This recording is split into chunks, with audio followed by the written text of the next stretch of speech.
Roll up, and welcome back to the James Kennedy Podcast, episode number 21, man. How you doing? You doing good? You feeling good? You enjoying the sunshine? Are you unable to sleep like I am? Do you spend 8 months of the year complaining about the rain, and then when you get 2 days of sunshine, you complain about being hot? God bless you. Me too.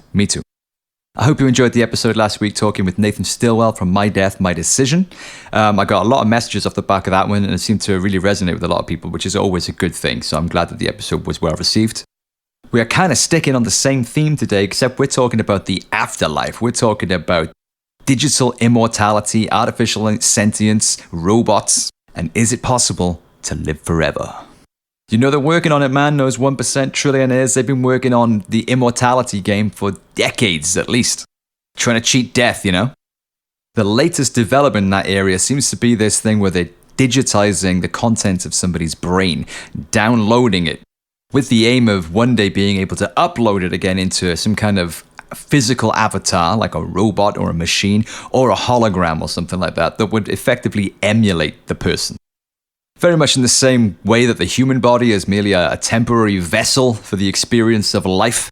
I guess they're hoping that by digitizing the contents of one's brain, their personality, their loves, their hopes, their dreams, their desires, their opinions, their thoughts, their creativity, if you can digitize all of that, and then just re-upload that into a new temporary vessel, then essentially the same thing, right? But because it's digital and not housed inside an organic matter such as the brain, which decays and dies one day, you can essentially live forever, is the thought behind it. You in your digital form, living on inside a metallic or holographic eternal vessel. Would you want that? Would you want that for your loved ones? Interesting shit, no? Personally, scares the shit out of me. But it's damn interesting stuff, and that's why I'm super excited to have onto the show today the awesome Maggi Savin-Baden, who's written extensively on this subject and knows the score. But before we jump in, I'm going to do my weekly nag. Have you subscribed to the Mofo podcast, man? Come on, dude, get on it. And hit those stars, baby. Give me that star rating. Let the platforms know what's going down over here so they can push it out to more people for me to brainwash. Now, let's do it. Maggi Savin-Baden is a professor of education at the University of Worcester, where she has been since 2014. She has published a staggering 21 books, as well as over 60 peer-reviewed journals. She has written widely on the subjects of digital immortality and artificial intelligence, and whilst I'm completely out of my depth, I cannot wait to find out what it's all about. So Maggi, thanks so much for spending time with us today. How are you doing? Thank you very much indeed. Yeah, very well, thank you. Thanks for inviting me. It's good to be able to talk about this stuff in a podcast. Oh, well, I can't wait, man. I'm fascinated by this stuff. So thanks so much for coming on today. Apologies in advance because I'll be very enthusiastic despite not knowing what the hell I'm talking about. So I'm just putting the apologies out there now. And before we jump in, what I usually ask people to do, if you don't mind, is just to give people a quick rundown as to who you are and what your credentials are and all that before we jump into it. So who is Maggi Savin-Baden and what's going on? Maybe it's good for your listeners to know to start with that the reason I got so interested in research and in learning was because I failed at school. And because I failed at school, I had to kind of fight my way back. And so I finished my PhD at the University of London when I was 36 years old. So I've kind of gone on from there, really. So I'm fascinated by learning, and that was my starting point. And then over the years, I was quite interested in learning in different spaces, which began with work when Second Life, the virtual world, became popular. And that was really the starting point for getting interested in virtual humans. Well, look at you now, professor of education at Worcester University. You haven't done too bad. No, and I discovered in the process of all of this that I quite like writing. So, well, I can tell. I mean, Jesus, 21 books. and doing research. So that's what I do. So, my work started with putting chatbots, which are sort of pretend people. You may have seen something on the IKEA web store, yes. I suppose. Right. At a push, you could call Siri chatbot, but they can be quite limited, really. I don't know if you've ever noticed that once you get past 7 questions, Siri gets a bit stuck. Right. If you haven't, you should try it. So we put some chatbots in virtual worlds to see how students responded to them, and then went on from there to done all sorts of things, hide chatbots in seminars to see if students notice them, with ethical permission, of course. But from that grew the work on creating copies of people. So we had some funded money, and it was to create different levels of chatbots or pedagogical agents or whatever you want to call them, from the basic Siri kind of thing, teach me maths, through to a copy of virtual Barry. So we took all of Barry's emails and his friends, and we interviewed people, and we created a copy of Barry, and we called him Virtual Barry. And we wanted to see how realistic people thought he was. So we did that over about a year. And then a few summers ago, we wanted to see if we could create something quite quickly. I was working with a company called Baden in Birmingham at the time. And so they created a virtual Maggi within about 3 weeks. Wow, that is awesome. And so what does that entail then? Is that similar to what you were just describing with the chatbots? Does it function very much the same way as that, where it's text orientated? Or does it have a physical element to it as well? Yeah, the ones we created, which we called a virtual persona in the end, those were kind of use my head, and we lip synced behind me. Wow. And put quite a bit of my data behind it. And I do triathlons and running, so I got some of my mates to try it out and see what they thought. And some of them thought it was kind of really weird and odd, but quite like me. And other people thought it was just very strange, and they didn't want anything much to do with it. How did you feel about it? Oh, I think it's quite useful. I think if we'd carried on the work, it would have been a really good jumping off point for creating a digital immortal. Is why we then I got interested in this idea of the digital immortal. So I said to my colleague David Burden at Baden, well, can we create something to leave behind? Because from where I'm sitting, most of the stuff that you see online is all smoke and mirrors. True. And there's all sorts of very, very strange different variations of things. But most of them, when you really look at them, is about kind of leaving your stuff behind. Or there's the Terraform movement where you can leave all your data, and when they re-energize you through cryogenics, they can put your data back in your head.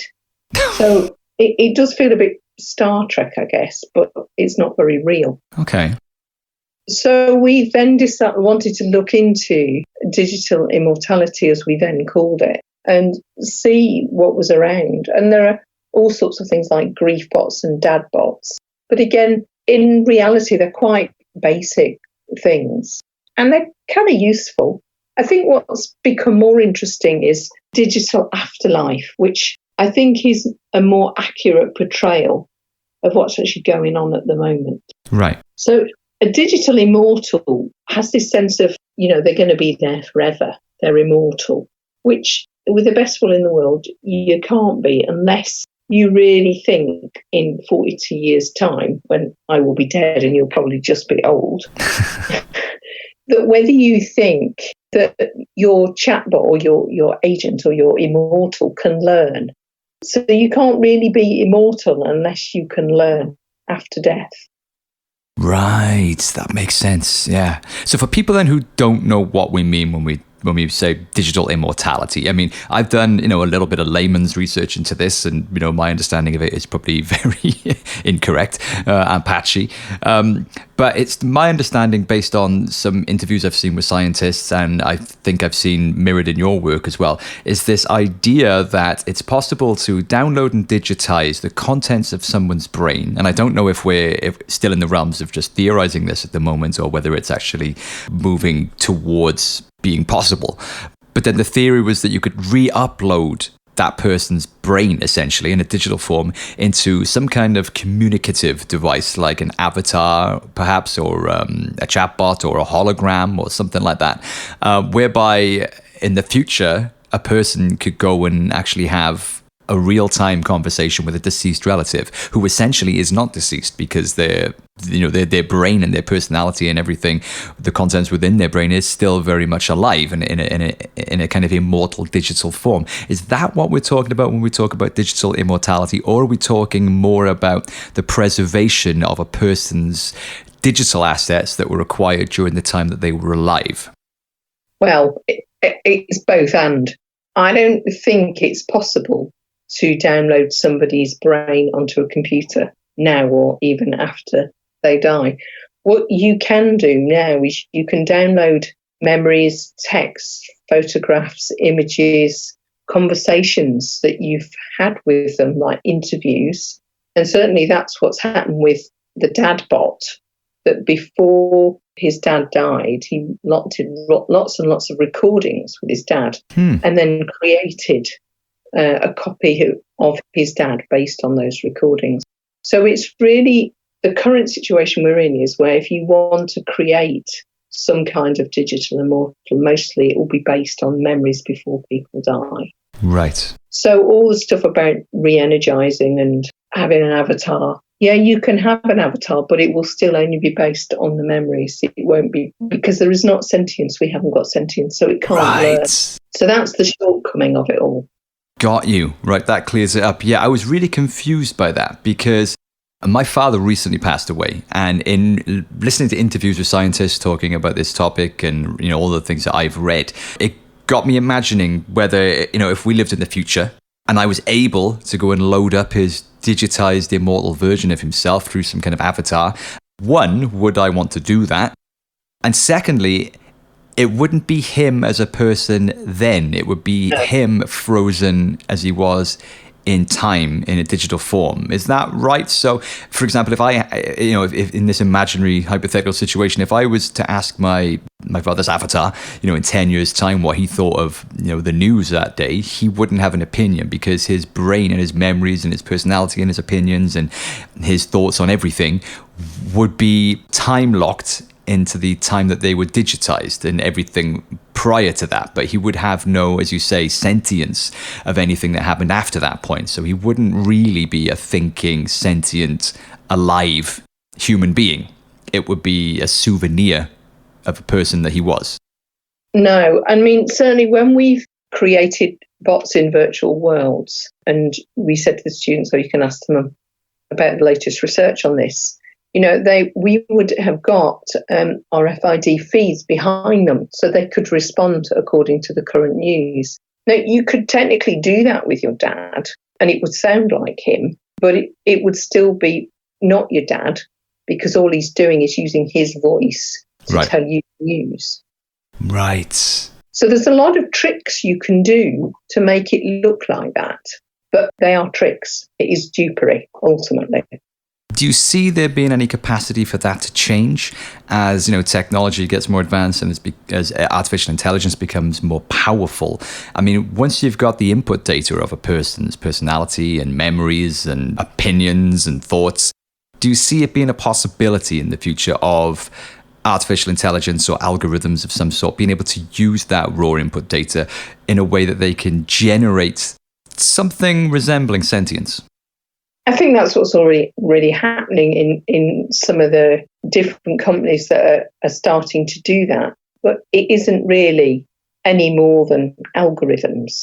Right. So it is just really kind of clever machine learning behind somebody, because artificial intelligent beings don't actually have sentience yet. Right. Nor are they likely to for a while.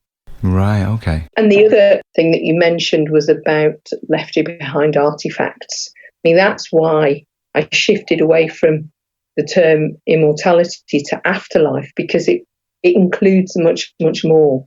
Because people do leave behind their photos and their musics, which is deeply problematic. And we haven't got any laws to manage all of this stuff. So, you know, I don't know if your dad left his passwords behind or access to his photos, and whether he told you before he died, which is technically illegal. You know, Really? Yeah. It's all quite a mess, really, in terms of what's allowed and disallowed and what people know and what they don't know. And largely, people don't have any kind of digital will associated with what they leave behind. Well, same here. Yeah, I mean, obviously, my father was ill for quite some time, and he was cognizant for most of his journey. So we did have the difficult conversations. He did work very hard to put a lot of safeguards in place and to make sure that he covered as many bases as he could. So yeah, I do have all of his passwords, and he's given us access to all of his music collection and his hard drives and things like that, and his photo collection and stuff. At no point did we ever talk about a digital will, and at no point did any of us consider that him giving us his music collection or his downloads or his photos or anything was in any way illegal, with regards to his online presence, his social media accounts and anything that he's got on your websites or anything like that. Again, because the digital part of somebody's life has not become a normalized part of the end of life conversation for us as a society yet. So is this completely uncharted territory at the moment? A lot of it is they're trying to sort it out. In the edited collection that I did with Victoria Mason Robbie on Digital Afterlife, there's a couple of chapters on the legal side of it in there, which are really helpful. But I think one of the things that's quite interesting is that there are things that are okay. So as long as he'd left his passwords in his will and he didn't give them to you beforehand, that's kind of okay. But things like if his music collection was bought and kept on his computer, and it was all digital downloads, for you to now have them would be classed as not legal. Right. So there's quite a bit of case law about people that have fought for that. And there have been also quite a few incidents where people have left their tablet behind but haven't left any passwords. Right. And Apple have not allowed them to access the photographs in the cloud. That's interesting, yeah. So because of that, it does need sorting out, and it is a mess. But I mean, there are all sorts of other environmental things, like the trouble with leaving dead people behind on Twitter and Facebook is the environmental impact that they're having. Right. They're being contained on servers in, I don't know, California or somewhere, creating more heat. Of course, yeah. And there was an incident where Twitter said they were going to take off all the dead people out on Twitter, and there was a huge outcry, and then they put them all back on again. Yeah, it's a strange one, isn't it? I've never really considered this before. I mean, I do remember reading something recently which blew my mind. It was a statistic about deceased profiles on Facebook and how many millions of them there were, and how pretty soon I think that the number of dead profiles on Facebook is going to outnumber the living, which is insane. But at the same time, I mean, my father's social media profiles are all still online, and there is a strange kind of comfort that I get from knowing that that's still there, in a weird way. So I kind of get it, but at the same time, there is going to come a point, surely, when these tech companies just aren't going to be able to maintain that amount of dead content, for want of a better phrase, on their platforms, But I'm really surprised that we're not further down the line with that conversation yet. Yeah, but it's kind of to their advantage. I mean, it's a lot of work to take it down.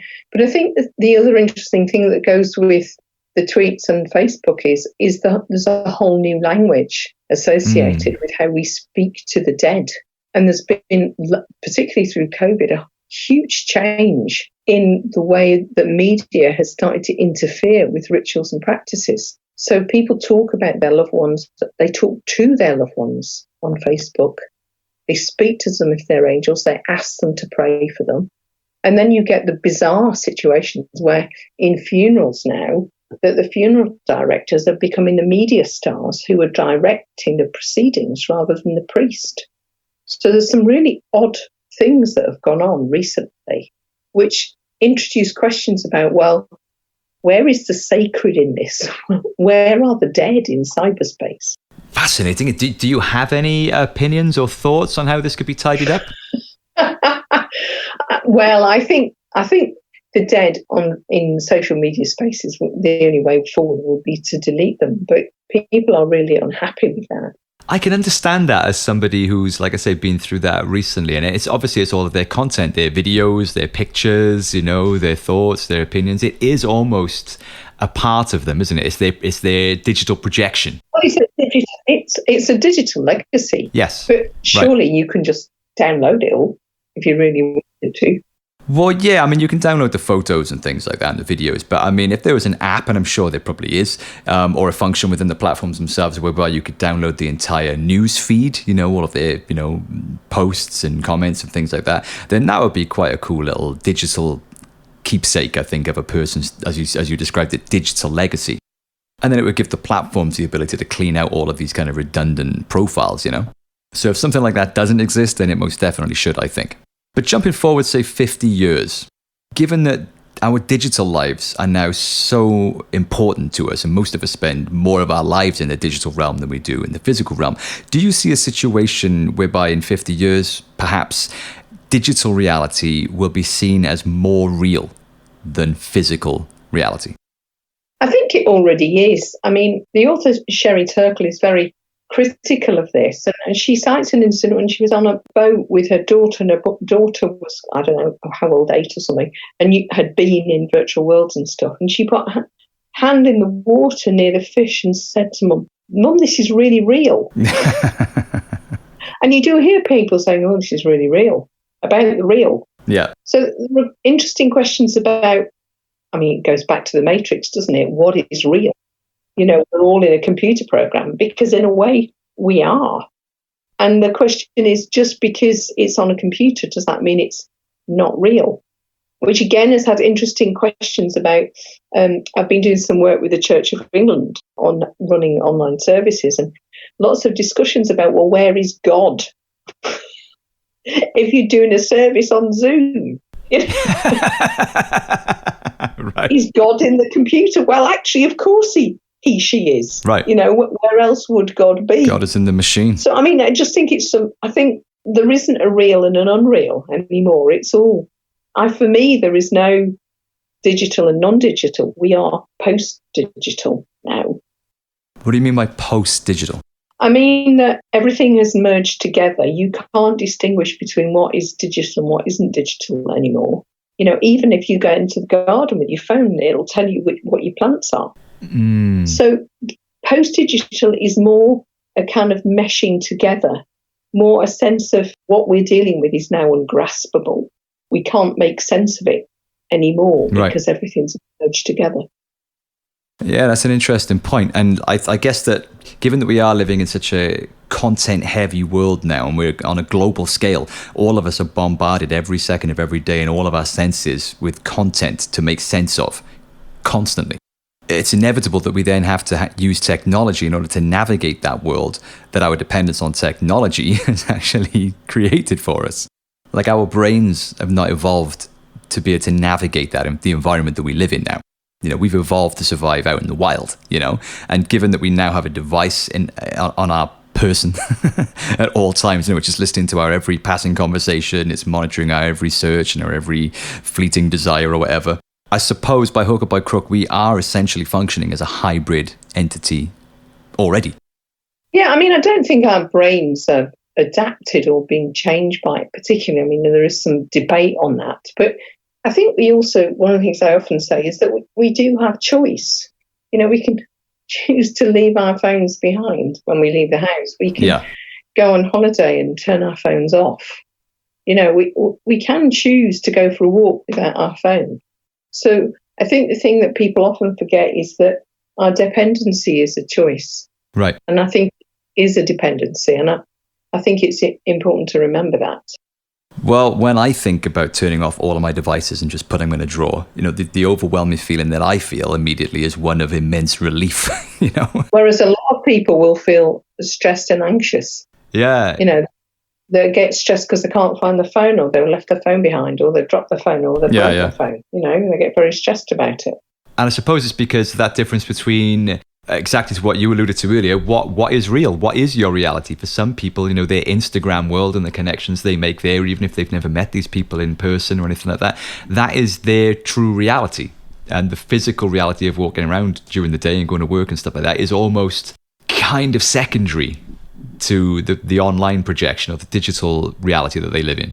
Yeah, and yet within all of that, there is such lying and deceit going on. True. Fake people and fake news, and that's also part of our lives, that a lot of that isn't not real. Yeah, well, social media, I think, definitely when it had its heyday, it certainly had a strong people power democratizing element to it, which I liked, an anarchic element to it. You saw it being of use in, things like the Arab Spring and police brutality cases and things like that. Suddenly it was almost like everybody now had the powers of surveillance and mass communication, which I'm all for, but then gradually that power has been diluted and stolen away and corrupted and infiltrated by, the powers that be, government agencies and, marketing agencies and things like that.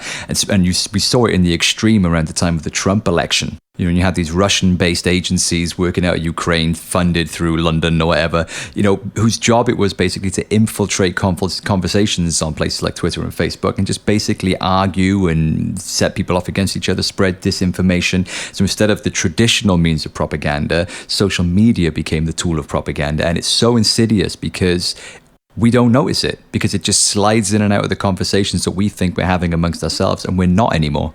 Yeah, and at the same time, you've got all sorts of other strange practices like virtue signalling and digital pillorying and, scapegoat ecology, where what the public do to each other in media spaces to just, if your political opinion or you drive a 4x4, which I don't, choose not to, or you behave in a particular way, you can be victimized on the internet because of the choice you've made. So it's not a particularly kind world in a lot of these media spaces. Yeah, well, I had Dan Gardner on the podcast a while back, the author of the book Risk.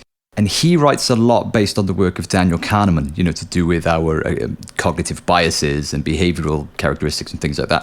And he was saying something that was fascinating. He said that if you get a group of people together with varying viewpoints, they will tend to all converge and settle in one part of the opinion spectrum. And studies have shown that point of convergence where they all settle in agreement is always at the extreme end. It's almost as if groupthink kicks in and we amplify each other towards the extreme end of things. And it's been proven in studies that this happens in social dynamics, but it's proven also that it also happens online in social media, which is crazy. Yeah, because it makes us feel good that we're better than the people who drive 4x4s or whatever it is that we disagree with. Yeah. Well, given that we're stuck with this now, though, what is the answer? Given that artificial intelligence or even artificial sentience will be so superior to what our seemingly basic evolutionary physical humanity is capable of, are we doomed now to rule by robot, or is there some way that we can actually turn things around and bring this technology back into the service of humanity and the planet? Are we at a crossroads right now? I don't think we're particularly at a crossroads. We've created this stuff. I think we've gone past the point of no return. But I think there's some amazing films that you can look at, whether it's iRobot or the novel The Afterlife, or the one that people quote a lot is Black Mirror. And I think it does show us the kinds of futures we're going to be heading towards. Right. But I don't think people are interested in actually doing anything about it. And certainly our legal system is trying to do stuff. I attend the House of Lords Select Committee on Artificial Intelligence, and there's a huge awareness of the difficulties that we're facing. But the focus in the wider populace tends to be, particularly in the States, more on the worries around self-driving cars, the fact that we might turn into sentient beings online and kill somebody. So why is that then? I think education, really, at a young age, it worries me in a way that I probably did the same, that you see parents, carers in the park with young children on their phone at 6 months old. You see children looking at newspapers trying to move the picture to move it on to the next picture. You have a reduction in conversation. People go out for dinner and they don't talk to each other. They talk to whoever's on their phone. So there's this sense of absent presence going on. Right. And I just think there are not enough questions being asked.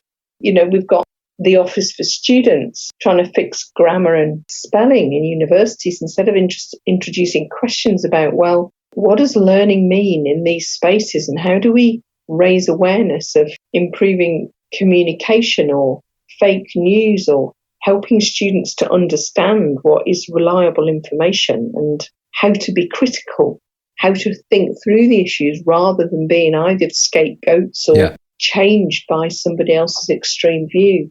I think we need to be more critical, but in a positive way. the real meaning of criticality, not criticising somebody, but actually taking a stance towards some of these difficult issues.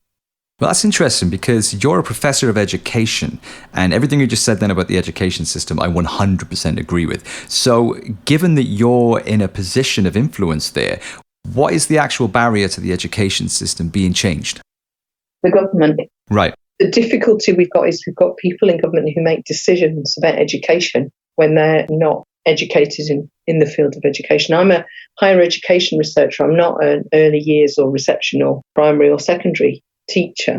My research has always been at the university level. But when you think about the imposition that the government has on the way universities are run, what is taught in schools, there is no sense of freedom for the teachers to be the professionals that they are. Right. There's too much interference. So you have things like SATs and you have things like government inspectors coming in to check that things are being taught in the right way. But it doesn't give any sense that the teachers are professionals who know how to teach. Right. And equally, we have this thing called the research exercise, which began as something called the research assessment exercise and has changed into the research excellence framework. And what they're basically doing is they're checking how good our research is. So again, it's too much interference. It always comes down to the bloody government, doesn't it? Every conversation I have on this podcast, regardless of the issue, always comes down to the fact that the government is about 50 years behind the rest of us. I know, it's just they've just no idea. That's great. It must be so frustrating for yourself as well. Yeah, it is. I mean, that's probably why I write such a lot, because it's a way, in a book, they can't stop you saying stuff. I can be critical in a book or an article. I can take a view. I can have a stance about the issues. And I can say, this is not good enough. We shouldn't be doing it this way. And thankfully, I have been asked around the world over the years to talk about this stuff. So it does have resonance. I say we need to stand up. We need to fight. We need to believe in our profession and the fact that we should have a voice. And university, for me, the other thing is I don't know why university management systems don't stand up and say, no, we're not doing this. Right. Because we should be. Well, it seems to me with everything changing so fast and with technology racing ahead of us at the speed that it is, physical services and jobs are going to become more and more redundant. We're seeing that already. It seems to me that in terms of education, we would be far better suited coming out of school with an ability to, like, as you said, think critically about things, to be creative, to understand how to think and how to navigate the world, rather than basically priming us to get a useful job in a world that is very quickly becoming redundant. I think the more generalized skills, such as you said, being able to think critically, to be able to adapt and to be creative, I think they would be far better skills to arm people with in the world that we're moving into. Would you agree with that? Yeah, completely. I've got two young people. One, she's just finished criminology degree and the other one's doing a computer science degree. And they both came out of school and, it was to do with filling in job application forms or doing something. And they said, why don't they teach you this stuff at school? And my son even sent me a video that had been done, which was a really funny video about all the things they got taught at school and all things that were useless. Right. And I agree because, I never had a use for 2πr until I started to bake, and I realised that actually it was useful for putting the marzipan on the Christmas cake. Well, that's a noble skill. It is now, yeah, but it's useful. But, it is about how do we get people to apply the stuff that they learn, and people fail because they don't understand what the point is. Yeah, it's really worrying, man. And when you see the power that these mass tech companies are gathering as well, and with all of our data and the ability to manipulate and to literally control us, as we kind of walk blindly into a future that we are going to be very, very ill-equipped to survive. It is a real concern, and most people aren't even aware of this. It's crazy. But to loop it back to the start of the conversation, I am heartened to know that the digital immortality, as I understood it at the start of the conversation, is not anywhere near the realm of possibility just yet. The idea of immortal sentient beings stamping around the world as giants, never dying, it kind of freaked me out. And as I said at the start, these trillionaires, I know that they want it, man, because, one, they're egomaniacs, but also, the fear of death and that existential turmoil that we carry throughout all of our lives is very much a defining part of the human condition, isn't it? Yeah. But for me, our mortality and the finite nature of life and everything is part of what makes life worth living, is what makes you fight for something, because the clock is ticking. And I think that's a beautiful thing. I think an acceptance of one's mortality is a very beautiful and powerful thing. So I'm glad at least that with all the things that we've just mentioned considered, that we're not also racing towards a future of, immortal trillionaires. Yeah, and it's interesting I interviewed people for a research project, and I asked people if they would want to leave a copy of themselves behind. And a few of them said they would, but largely the view was, now, why would I want to leave a copy of me behind for my family? Why would they want more of me? True, yeah. I want to be gone. Yeah. Well, unfortunately, the sort of people that would want to live forever are probably the sort of sociopaths we wouldn't want to have around, Well, yeah, can you imagine? Copy of Donald Trump, no thanks. You see, you mention a sociopath, and what's the first thing that pops into everybody's mind? That dude would be all over this as well, man. He'd be like, oh, great, I can run for president, like till the end of time. Oh, God, can you imagine? So, so please reassure us then on that note that this digital immortality gig, whilst very real and happening, does not mean sentient, thinking, intelligent beings walking around the world for all of time. And any claim at developing true sentience is not going to be happening anytime soon. No, I don't think so. Not for 40 years or so. I mean, as I said, there's some clever dupery. You can. They did it at, I think, the UN. They had Sophia, who was a robot that they programmed behind, and they pretended that she was, fully sentient, but actually she wasn't, because again, it's smoke and mirrors. So there's lots of clever things you can do to make things look real, but actually they're not. Right. And that's why I think people have to be careful. There was a thing on Microsoft, I think, a few months ago where they said, oh, they could clone people. And I thought, well, you could kind of clone people, kind of copy them, but you can't make them sentient. So whenever you look at the websites, and there are lots that offer you that ability, you can pay to have yourself uploaded, but there's no guarantee that you can be downloaded into anything sensible anytime soon. So what kind of information can be downloaded and digitized from the human brain? And I think I remember you saying memories was one of them. Is there anything else? Well, yeah, I mean, anything. Well, my memories, if I spoke it all in now, my voice could be used, my photographs, my stories, my diaries, all of that could be.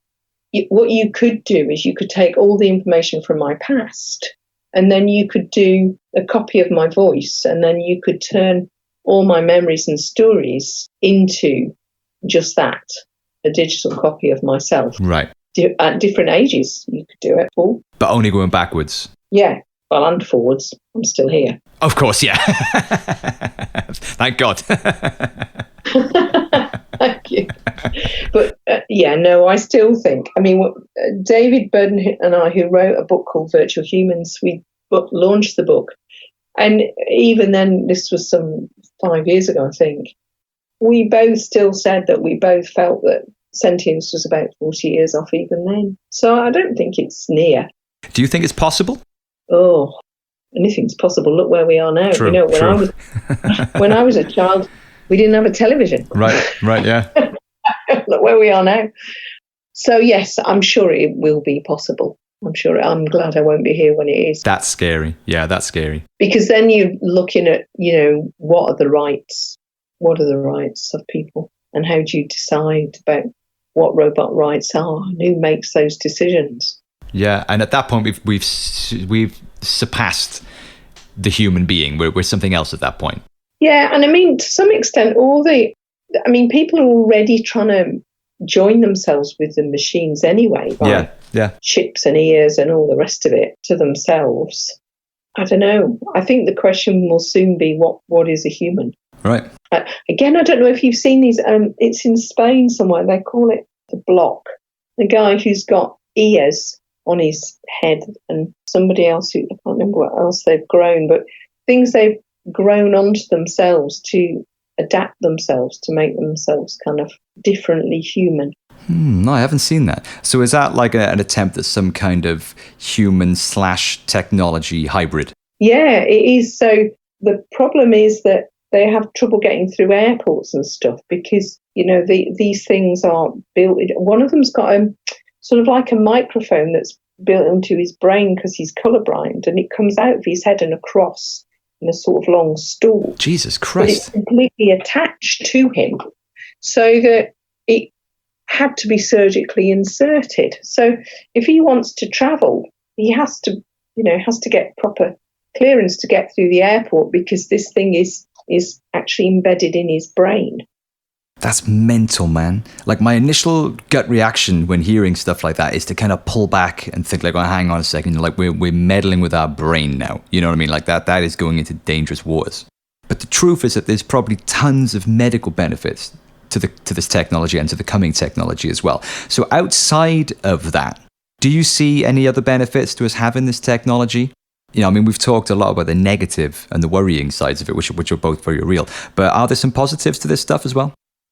Well, this is where you have to decide a pacemaker is a piece of technology, isn't it? True. So it's to do with this. I was talking to a really interesting guy from the University of Ghent who's kind of doing sort of some different taxonomy of these different additions. Because when I was working at Coventry University, the Professor Kevin Warwick put a chip in his wrist which could, I don't know, open his fridge or turn his heating on or communicate with his wife.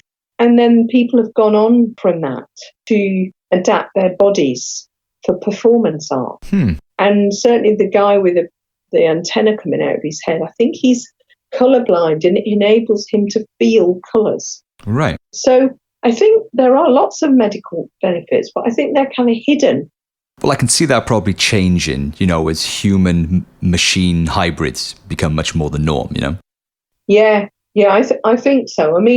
Artificial limbs, they're all getting, more interesting in terms of what you can do. And, so there are some great benefits to the use of technology in this way. But I think, there are some very interesting areas. And because I'm really into death rather than the living at the moment. Right. I haven't really looked at that for some time. But, there is some very interesting research in this area, which is really robotics more than artificial intelligence. Yeah, of course, yeah. Well, I think it's more the artificial intelligence and the meddling with your brain thing that concerns me the most, I think. Functional use of technology, great. But when our brain and our means of perception and logic and understanding and thinking and making decisions for ourselves is manipulable, I think it's game over. So I'm glad that you said that we are far, far away from that point just yet. Yeah, well, I hope we are. So what can people do then? You said earlier that most people don't know enough or anything at all about these issues, and that is really worrying because they should. So anyone who's just listened to this conversation today and goes delving into these subjects and goes looking through your books and your articles on your website and everything like that and educates themselves on this issue, what can they do after that point? Because, we're up against a behemoth of big tech and clearly no regulation or anything around any of these related issues. So what can we do? Where do we start in building the defense against what seems to be an unstoppable momentum? I think I would start small. I think things like creating a digital will, finding out the provenance of your music collection, whether you can leave it behind, making decisions about whether you do want to leave a digital copy of yourself behind, which you could quite easily do yourself. There are companies that help. Making decisions about, do you want to have an online candle for people to light? What do you want to have in terms of, do you want to have a QR code on your gravestone after you die? I think those things are worth thinking about. I think in terms of the impact, I think if anybody's really interested, I think getting communities together to think about it in terms of workshops to discuss it. Again, I've had a platform within the Church of England to talk about that. And certainly I'm increasingly asked to run workshops on dealing with the digital and getting people to think about it.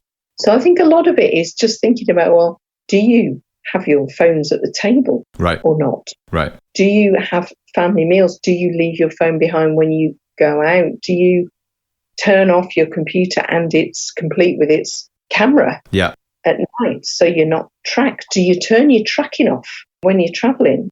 Some of these are really simple, but they do prevent us being tracked and traced and followed and our data used. Think about what you click on. Those things are a good start. That makes a lot of sense. Yeah, basically just taking control of your digital life on a basic day-by-day basis. Everything that you just said then are things that I don't do and I could easily do, which would make a massive difference. I suppose it's about just becoming a little bit more savvy to where we're heading and where we're at and getting involved a bit more. Yeah, I mean, when we have people around for dinner, generally they don't have to bring their phones to the table. But if they did, we just say, oh, really sorry, we don't have phones at the table. Right, okay, yeah. You know, because it's about conversation. Yes, taking it back to the human. Absolutely, yeah, absolutely. And what are you working on currently then? I read on your website, I think that you're working on 4 books. Is that right? Well, I've just finished the one on post-digital theologies. So that's all being dealt with at the moment.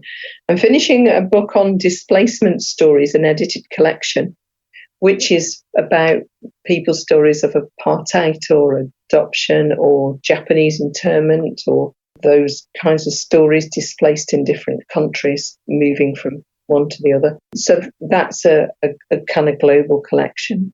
I'm doing a new book on problem-based learning online, which is problem-based learning is where I started and what my PhD was about, and actually working with a colleague who's just finished a PhD in this area, so working with her on that. But my new book that I'm really interested in, is rather hurting my brain to write, is called Post-Digital Learning for a Changing University. Oh, wow. And it's really trying to take on things like digital scapegoating, absence and presence, the way learning is designed within universities, thinking about it in the context of the digital world, post-digital world. That sounds amazing. It sounds like it actually covers a lot of what we've dipped into today, you know, the educational system and the post-digital world. Yeah, man. Let me know when that one comes out, because I'll be all over that one. Great, I'll do another interview then. Yeah, I probably won't be able to understand a lot of it, but I'll certainly give it a go. So where can people follow your work? Because you've got tons of literature online. You're clearly a prolific worker and a prolific writer. There's tons of stuff on your website. Is that a good place for people to check you out? What's the where can people find you? Most of my articles are on the website. There are a few talks hanging around. If they Google me, they're probably a bit old now, but there's some stuff on there. Or, yeah, feel free to contact me at University of Worcester, email me and ask me. I'm happy to share articles or have discussions. Now, you've opened the floodgates now, because now you're going to have every tech geek in the world sending you emails about robots and stuff. But for people who have listened to this, and obviously we've tried to cover as many different aspects of these areas as we can. They are very complex and detailed, and there is obviously, a much deeper level to this stuff if you want to delve further into it. And if you're going to do that, I would definitely say check out Maggi's writings online. And her website is at maggisavin-baden.wordpress.com. And I'll put the link in the description as well, so you can click straight through to it. I would recommend everybody to do that, because there is tons of well-researched, well-argued, and well-presented information on all of these things that we've dipped into today. And at the very least, please do Maggi a huge favor, and myself, and all of the future of humanity. Please stop taking your phone to the dinner table and start turning the goddamn thing off when you go out for a drive or when you go to sleep at night. Absolutely. That's a good starting point and a good ending point, I guess. Oh, Maggi, I promised I wouldn't keep you longer than an hour. We were literally on the minute, so thank you so much for your time. I really appreciate it. You've blown my mind and inspired me to research further into this stuff. Best wishes with everything. Thanks for all the great work you're doing and sharing with us all, and hopefully we can have another chat again soon. Yeah, my pleasure, and thanks for asking me, James. Thanks, Maggi. Speak to you again soon. Have a great day. Bye-bye. Bye. Man, my brain hurts.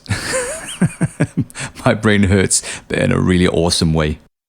I feel like that was a conversation that probably could have gone on for about 6 hours, because I could have just pulled it this way and that way and asked like a gazillion more questions, but it's probably better that I didn't, I think.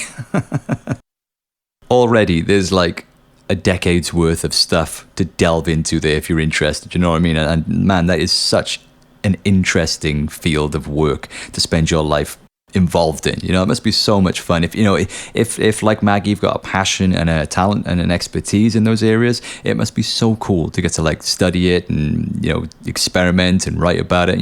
I always wish that like I had the intelligence and the talent and the mathematical ability to become a scientist or something. And I know it's always got, it's a bit like being a musician. It's got a kind of romantic imagery attached to it. The mad professor in the lab, with all sorts of like pioneering, groundbreaking, world-changing experiments happening all around you. But I'm guessing that just like being a musician, that romantic imagery is probably wholly inaccurate. People think that being a musician is like the most awesome job in the world. But most of the time, you just spend your time hanging around waiting for stuff. And I'm imagining that, being a professor or a scientist is much the same. You're spending a lot of time, waiting for stuff to happen that doesn't happen and writing lots of reports. But I hope you enjoyed that one, man. I really did. I did struggle in order to try and keep up without wasting Maggie's time, in all honesty. So I hope I, managed to shepherd that through okay for you guys. And the other thing I'm struggling with is the fact that it is absolutely scorching heat. And in order to do these recordings, I've got to keep all the windows and doors closed in my studio, obviously, for sound purposes. So I'm literally melting in my chair at the moment, which is why my voice keeps going all low and sleepy and slurry. So without further ado, please rush off, grab yourself an ice cream and a cold drink, and go and check out Maggi Savin-Baden.wordpress.org. I'll put a link in the description as well so you can click straight on it. Go and check out all of Maggie's amazing work, and do some further research on digital immortality, hybrid humans, and all the crazy stuff that's right around the corner. Very, very important stuff. It's not just sci-fi, good fun, it's actually really, really important. And if we're not educated and aware and mature about where this technology is going and who's in control of it, we are doomed. It is going to be like the Terminator movie for real. So whilst this stuff is damn good fun, it is a very important area as well to educate yourself on and to empower yourself on. But yeah, it's also damn interesting and damn good fun. So I'm going to clock off now and go and jump into a bath full of ice. I love you guys to bits. Thanks again for listening. Don't forget to leave me some stars and some reviews and subscribe and spread the word and share the links and leave comments and all that jazz that I tell you to do every week, but none of you do it, you buggers. But I still love you nonetheless. So have a great week. I shall see you next time. Take care of yourselves. Take care of others. I love you loads. Bye-bye.